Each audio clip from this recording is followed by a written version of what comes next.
నీకు ఆ జ్ఞానాన్ని ఇచ్చేదే భగవద్గీత, ఆ జ్ఞానాన్ని ఇచ్చేదే రామాయణం.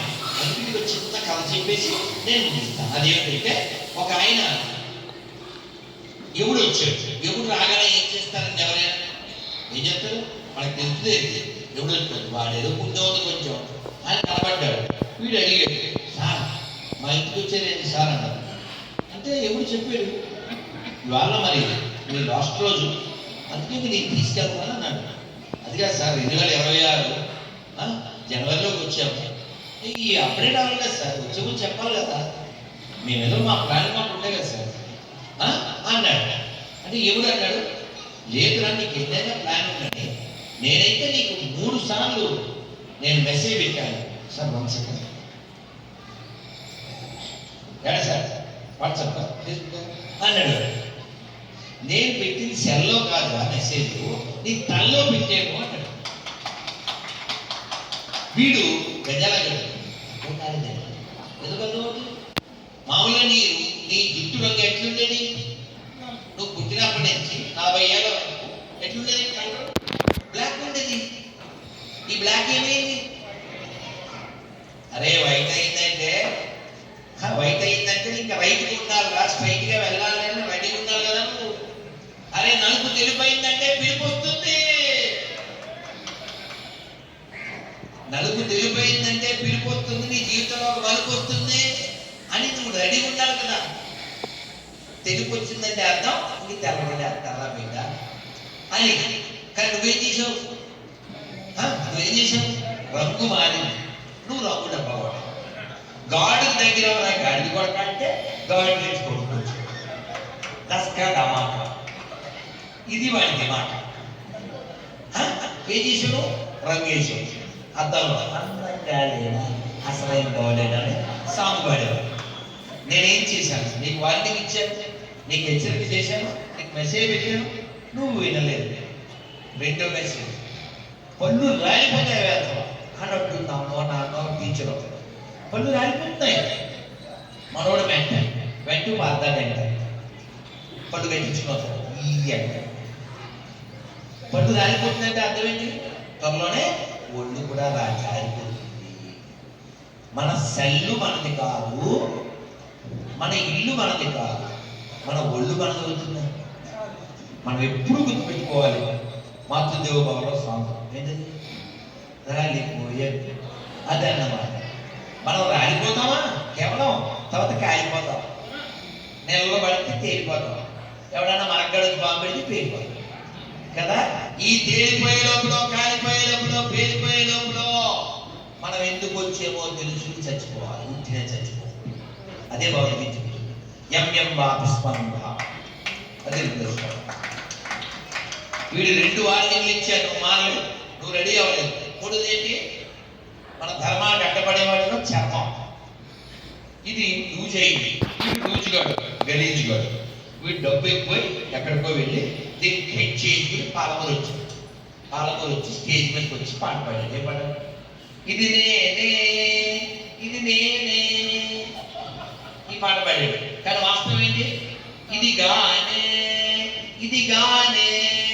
నువ్వు ఎన్ని రంగులు వేసినా ఎన్ని హంగులు చేసినా చివరికి దీన్ని పొద్దుల మీద పట్టుకుని తీసుకుపోతావా. కాబట్టి మనకు అన్నీ బాగున్నప్పుడే మనం భక్తి చేయాలి. మనకు అన్నీ బాగుంటే ఏమవుతుంది, ఓ పాట, ఏం పాట, మన దగ్గర బాగా డబ్బు ఎక్కువై బాగా ఏదైనా రాజకీయ పార్టీలో బాగా గెలుపుస్తే వెంటనే ఓ సాంగ్ పాడతాం. ఏం సార్, కానీ ఏం గుర్తుపెట్టుకోవాలి, చచ్చిపోతావు బ్రదర్, వెయిట్ చేస్తుంది బ్రదర్, ఎప్పుడు తీస్తాడు బ్రదర్, నువ్వు ఆపే బ్రదర్. వింటున్నారా? కాబట్టి వినయంతో ఉండండి. మీరు డబ్బు సంపాదించిన, పేరు సంపాదించిన, పదవి సంపాదించిన దేనికి వాడాలి అనే జ్ఞానం కలిగి ఉండండి. దేవాలయాన్ని కాపాడుకోవడానికి మీ సమయాన్ని, మీ శ్రమని, మీ ధనాన్ని ఖర్చు పెట్టండి. తల్లుల్ని కాపాడండి, వృద్ధుల్ని అసహించుకోకండి, చీదరించుకోకండి, వాళ్ళని ఆదరించండి. వాళ్ళు కనిపించిందే మనం ఇంత బాధ వేయం. కాబట్టి పెద్దల దయ కలిగి ఉండాలి, వినయం కలిగి ఉండాలి, వాళ్ళ పట్ల గౌరవం కలిగి ఉండాలి, వాళ్ళ పట్ల భక్తి కలిగి ఉండాలి. వాళ్ళే లేకపోతే మనం లేవు. అందుకే మన పిల్లలకి చిన్నప్పటి నుంచి నేర్పించాలి. మీ అందరికి తెలుసు. నమస్కారం అందరూ చెప్పండి. మాతృదేవో భవ, పితృదేవో భవ, ఆచార్య దేవో భవ, అతిథి దేవో భవ.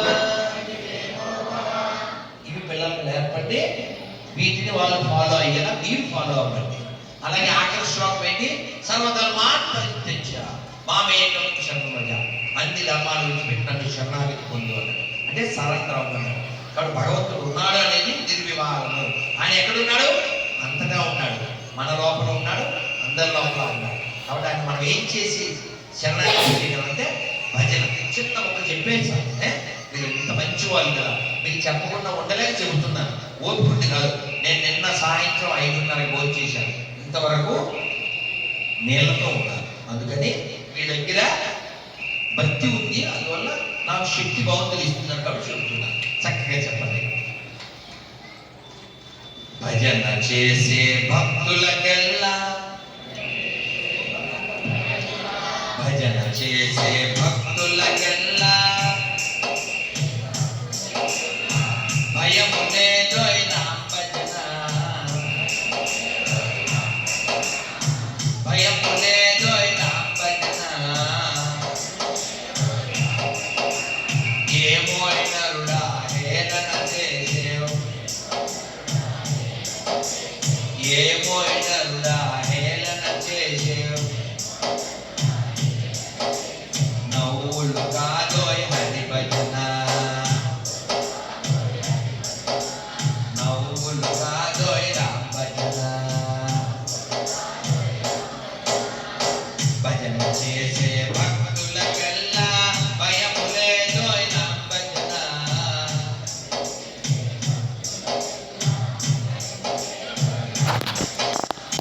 భజన చేసే భక్తులకెల్లా భయము లేదోయ్ రామ భజన.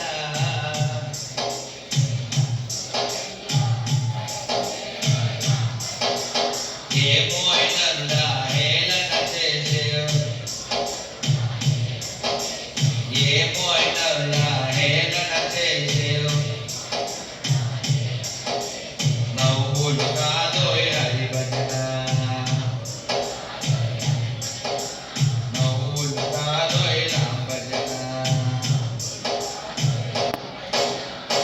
బోలో భారత్ మాతా కీ జై శ్రీరామ్, జై శ్రీరామ్. చాలా సంతోషంగా మీరు రోజు మంత్రాన్ని జపం చేయండి. కలియుగం కదా ఇది. హరే కృష్ణ కృష్ణ కృష్ణ హరే హరే, హరే రామ రామ రామ హరే హరే. ఈ మంత్రాన్ని మహామంత్రం అంటారు. ఇది కలియుగంలో మన మోక్షాన్ని ఇస్తుంది. ఈ మంత్రం చేయండి. అదే విజయ మహామంత్రం అనిపిస్తారు. శ్రీరామ జయ రామ జయ జయ రామ.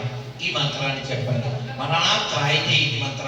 రాముల వారి పట్ల మీకు ఎంత మాత్రం ప్రేమ ఉన్నా మీ ఇంటి దగ్గరగా ఉండేటువంటి రామాయణానికి మీరు వెళ్తూ ఉండండి. రామాయణాన్ని చదవండి, వినిపించండి. ఇక్కడ ఉన్నటువంటి క్రైస్తవులు ముస్లిమ్స్ కూడా హిందువులకే పుట్టారనే విషయాన్ని వాళ్ళు గుర్తు చేయండి. వాళ్ళు మర్చిపోయారంటే అందరూ మనోళ్ళే, అందరూ మన బంధువులే, అందరూ మన హిందువులే. మనం ఆల్రెడీ పాటలో పాడుకున్నాం. ఏం పాట పాడుకున్నాం మనం? జెప్స్ father Jackson, Jackson father Jipson, Jipson father Jaipal, Jaipal father Jairam, grand father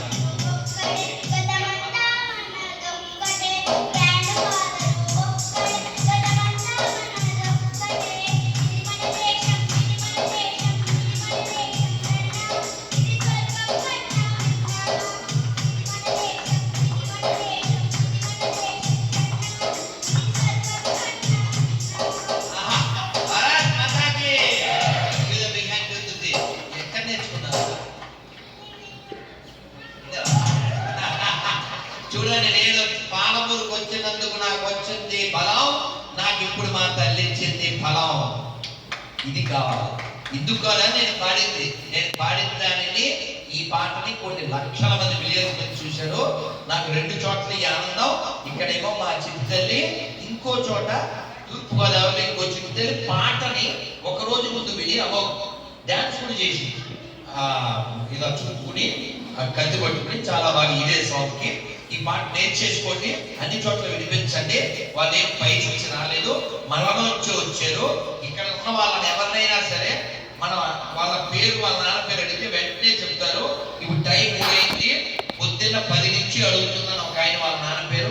5 గంటలు అయింది, వాళ్ళ నాన్న పేరు చెప్పలేదు. ఇప్పుడు కూడా అడిగాను, ఇప్పుడు అడిగి చూద్దాం.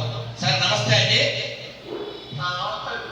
సార్ విక్టర్ గారు, మీ నాన్నగారి పేరు ఏంటి చెప్పండి. అమ్మయ్య చెప్పారండి, కొట్టండి గట్టిగా చెప్పట్లో. 5 గంటల ఈ పౌరుషం వచ్చింది. కాబట్టి మన పూర్వీకులు మనం మర్చిపోకూడదండి, ధర్మంగా జీవించాలి. పనికి మళ్ళీ ఎడారి పుస్తకాలు మన వాళ్ళ మస్తకాలు పాడు చేస్తూ ఉంటాయి. కాబట్టి ఖచ్చితంగా ఆయన ఆ పాట వినలేదు, అందుకని మరొకసారి మన తల్లి పాడుతుంది.